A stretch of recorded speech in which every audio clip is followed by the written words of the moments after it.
Welcome to another episode of Brands with Heart TV. Today we're going to talk to Terry Hillaby, formerly EBA Engineering Consultants, now Tetra Tech Canada. Terry's going to tell us a remarkable tale of corporate social responsibility that started 11 years ago. The most remarkable part is they don't make much hay out of it. So you're going to hear the story here. Terry, tell us how it all began. Well, it goes back to 2006. We were celebrating our 40th anniversary that year, and we wanted to do something special, something that would be meaningful and to mark that milestone. So we looked at having big parties and open houses and all the things that you do when you're having an anniversary. And I'm not sure how, but we locked on to the idea of doing some work in Ethiopia. And we aligned with a charity, a Canadian charity called Partners in the Horn of Africa that works in Ethiopia. And we went to them and we wanted to do an aid project with them. We wanted to send somebody to Ethiopia to be a part of that, and it was important to us that we wanted to engage our staff in whatever we did. So we wanted somebody to go and bring the message back. So we talked to them about that. Partners in the Horn of Africa, they do a lot of different aid projects. They do pedestrian bridges across rivers that swell in the rainy season. They do a lot of water projects, wells and spring protection projects. They do orphanages. They do education projects where they're looking at building schools, doing teacher capacity work. So just a real variety. So we talked to them and locked on to doing water projects with them. So that was our first year. We sent an employee to Ethiopia. We had a program where we would ask all of our employees to send in an email or a letter of why they wanted to go. So not a lot of criteria, not a lot of skill sets or anything like that, other than they'd have to live in some pretty remote, rough conditions, obviously. So we chose an employee on that basis, and away we went.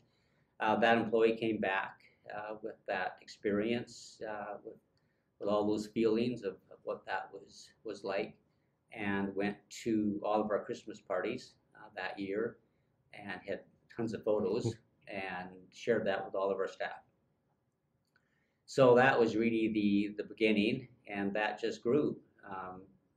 That grew into a 10-year commitment we made, corporate commitment to fund water projects for 10 years. But that was really just the core of it. It was really our employee coming back and sharing all that experience and identifying even further need for help in Ethiopia that got our employees more involved. So they got involved more at a grassroots level. I think in the second year we built a school, Casamanso School, which is a school in a very remote part of Ethiopia for 2,000 children. And we split that up between all of our 10 offices split school up between walls and roof and floor And fundraised for each. Yeah, and every office had a budget and a goal to fundraise for. And yeah, they raised $56,000 in a year to build that school. And that was on top of the corporate donation.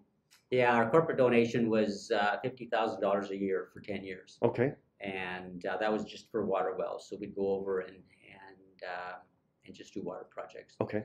And sometimes we would have to pick somebody if they wanted some expertise over there. Then we would have to have a criteria for picking our ambassador that would provide that skill set. But typically not. Typically it was really open to almost any employee to go over and be eligible for that. But yeah, that was really the difference. And so every year we sent an ambassador. So we've had actually 12 people go over now and come back and just share that experience. And I think that's made such the difference, because it's closed that gap between the individual providing the whatever resource and the need in Ethiopia down to somebody that they could reach out and touch. And so it's been very meaningful for our staff to be able to be that close to it.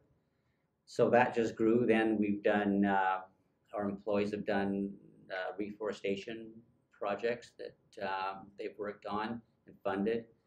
And the latest is Deborah Marco's group home. And it's a group home for orphan girls going to high school. Wow. And our employees made a commitment to fund that for, well, it's open-ended. This is our third year. So we have to raise funds every 2 years to support that. To support it. And then, of course, our employees, when they go over, they go straight to that school and meet the girls and see how they're doing. So again, it just brings everybody closer to what we're doing, and just so much more meaningful than writing a check and people wondering kind of what that was all about. No, you did this for the right reasons, and that's so important. Yeah, and I think that came from the fact that we have 5 core values, and one of them is that we improve our communities. And those values, we don't have them in a brochure, we don't have them on the wall, we have them in a letter of offer, and we have them in all of our communications and things that we do with employees. And again, it's you want to get people to understand that that's a value without you just telling the world that it's a value. And it was the same thing with this project. We just wanted to do it for that reason and to feel good about it and for it to be something that would bind us together as an entity more than just being a company making money. And that was important. Actions, not words. Mm-hmm. Yes, beautiful. Very much. Beautiful. So I understand from talking to you before that you actually went yourself in 2010. Can you tell us a little bit about that? Sure. I was fortunate enough to go. It was really our board of directors that sent me and let me go and have that opportunity. But yeah, I mean, it was the same as all of our ambassadors. You come back just so motivated and your heart full. Unbelievable.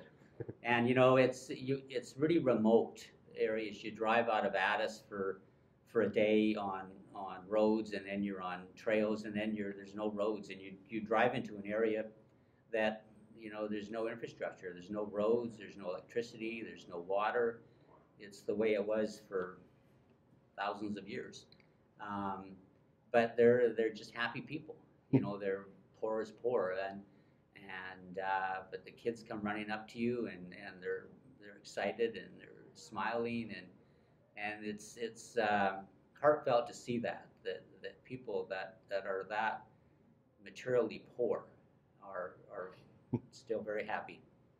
And you don't see that, you don't sense that when you see a lot of Africa on TV. But those are the more urban parts of Africa. This is rural, and I think it's different. And again, they're poor, but they're happy people. So that was a surprise for me to see that and experience that. And they're very thankful. You know, every village we went to, they had a big celebration, and they have a beer called Tetra that they make you drink out of a tin can. But yeah, it was very meaningful to experience that firsthand, and again to be able to come back and share that. And see some of the projects that you actually funded. Yeah. That must have been such an amazing experience right there. Yeah. Yeah, for them to get a well and have semi-clean water is something we take so much for granted. Yeah, totally. And something so simple, but yeah. Wow. Yeah, neat experience. And also, I imagine, you know, not having a well, they would have to travel great distances to find water. Yeah, and you know, a lot of the work that we do and a lot of work that Partners in the Horn of Africa does is focused at girls, at young girls, because they're the ones that really get the short end of the stick. They're the ones hauling the water, and the boys are in school, and the girls are not. If there's need, then they're the ones that do it. So they're the ones that spend a big part of their day hauling water if they don't have it locally. So that's really been the focus of Partners for all this time.